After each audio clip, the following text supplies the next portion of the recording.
ladies and gentlemen. Let me say first of all what an honor it is for me to be here. I'm addressing what will be the future leaders of China. I'm addressing also the Central School, which has traditionally been a place where great leaders like Chairman Mao, President Xi, Deng Xiaoping, who have addressed students. So I want to just say that this is really an honor. And I want to start by saying, why someone like me, when you heard about me playing cricket, why a cricketer ended up in politics? I just want to tell you first of all my beginnings in politics, and then I'll come to what is probably the most important thing for us, the relationship with China, the Pakistan-Chinese relationship, which for us, for Pakistanis, is the most important relationship. So before talking about it, I just want to talk about a cricketer who's played 22 years of international cricket. Why did he end up in politics? I was the first generation of Pakistanis who grew up in an independent country. My parents grew up in colonial India. My parents grew up when British ruled India. So I was the first generation of Pakistanis who grew up in an independent country. And we took great pride in our country. And when I was growing up, Pakistan was one of the fastest developing countries in Asia. Pakistan at one point was an example for the developing world. In the 60s, we had quality universities, we had the highest growth rate. Our first five-year plan was emulated by South Korea, by Malaysia. Countries looked upon Pakistan as a model in the developing world. But unfortunately, as happens in the lifespan of countries, you go in cycles. Countries have ups and downs. So unfortunately, we lost our way. And what affected Pakistan, what stopped Pakistan from achieving its potential was one thing: corruption. Corruption of the ruling elite. The reason why countries are poor are not because they lack resources. Reason why countries are poor, because the corruption of the ruling elite destroys state institutions. And secondly, the money that should be spent on developing human resources gets diverted and goes into mega projects with mega commissions, with mega kickbacks. And the worst part of corruption is money laundering. Money that leaves the country. In my opinion, one of the biggest problems the world faces today is money laundering. Money laundering means money leaves poor countries and goes into rich countries. Money laundering means that despite all the aid given by rich countries to the poor countries, there is almost $1 trillion every year that leaves the developing world into developed world. And when money leaves the poor countries, it deprives that country of resources. It deprives the country of foreign exchange. They end up taking foreign loans. And who pays for the foreign loans are the people of the country through inflation, through higher prices. That's how they pay for the loans. So the poor get poorer and the rich get richer in poor countries, and the rich countries get richer and the poor countries get poorer. So Pakistan, unfortunately, after the mid-80s started suffering from corruption. And our corruption quantumly grew.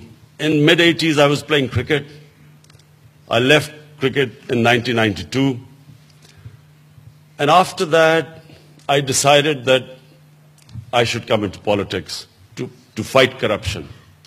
That's when I formed my party in 1996. The main plank of my party was to combat corruption. For 15 years, I struggled I had a very small party. No one took my party seriously. And the only reason I succeeded was because I learned a very important lesson from sports. You only lose when you give up. And a champion is a champion who learns from his mistakes, who analyzes his mistakes and corrects them. So these two things made me last for 15 years when my party was very small. And then 7 years ago, suddenly people began to realize what I was talking about, corruption. Until then, no one took corruption as an issue. And then from 2011, exactly 7 years ago when I came to China as the head of my party, from then onwards, my party started growing. And today, it is, I thank the Almighty, it is the biggest party in Pakistan, and we are in government now. Now, ever since we have been in power, which is 2 months, our main concern is to strengthen state institutions. The stronger the state institutions, the less the corruption. And second is poverty alleviation. You cannot have a society where there are only a small number of rich people and a sea of poor people. You cannot have a society with so much inequality and expect that you will progress. Now, this is where we admire China so much. My admiration for China is for one reason mainly. No country in human history has ever taken 700 million people out of poverty in 30 years, as China has done.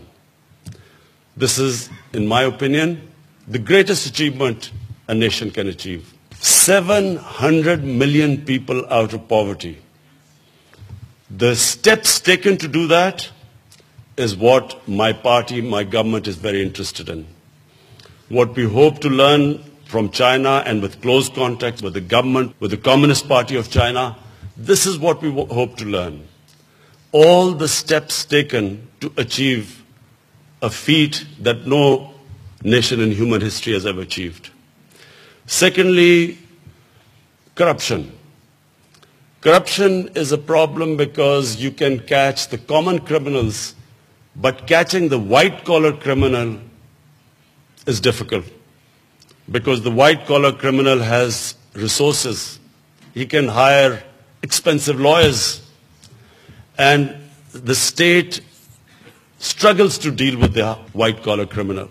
So these are the two main things which we want to learn from the Chinese experience. But also, cooperation in so many areas. The Western model is totally different. The Western model of development is totally different to the Pakistan experience as opposed to the Chinese model of experience. 30 years ago, Chinese GDP was the same as what Pakistan's GDP is today. And in 30 years, the way China changed itself, that in itself is something which I want Pakistani scholars to study, because it was not one thing China did, it was a series of things. But above all, it was the mindset of the Chinese leadership that decided that they did not want a country where there was unequal development. And all the steps that I've taken, and what I now, talking to President Xi, I found that the total number of people under the poverty line in China, 30 million. The objective now is to, in the next 5 years, take all the people out of poverty. In Pakistan, this is really what we want. My party stands for two things. One, as I said before, institution building, and number two is taking people out of poverty. What China has offered us is a great opportunity. CPEC has come to Pakistan as a great blessing. It affords an opportunity, not just the connectivity with China, but the special economic zones afford an opportunity for us to bring in investment. We need investment in Pakistan more than ever because Pakistan, because of mismanagement and corruption, and of course last 15 years we have suffered because of the war on terror, Pakistan needs investment. We need investment because we have a current account deficit. So we need foreign investment, and China through CPEC has given us an opportunity to attract investment. And then all the meetings we have had with China, with the Chinese government, with Premier Li, with President Xi, have given us great encouragement that at this time, with cooperation with Chinese companies, with Chinese government, we will be able to, my government is confident that we'll be able to get out of our present crisis because of these opportunities afforded to us. We also feel that our relationship with China is not specifically in any one area.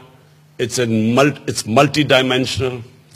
The way Chinese have dealt with the big urban city metropolis, the problems faced by that, we can learn a lot because we also have growing urbanization in big cities, all the problems that come with urbanization, sewage system, waste disposal, the threat to the environment, pollution. We can learn more from China than any other country in the world. So, as I said, our relationship with China is going to be multidimensional. The love for China amongst the people of Pakistan is ever since I can remember. It's not the government to government, but it's a people to people thing with China. People have strong love and affection for China. I was only 8 or 9 years old. My Foreign Minister Shah Mahmood Qureshi, we were both in the same school. So we still remember when Premier Chu En-lai came to Pakistan, and all of us stood outside our school with Chinese flags welcoming him. Ever since then, always China has had a special place in the hearts of people of Pakistan. Whenever we have been in need, China has been there to help us.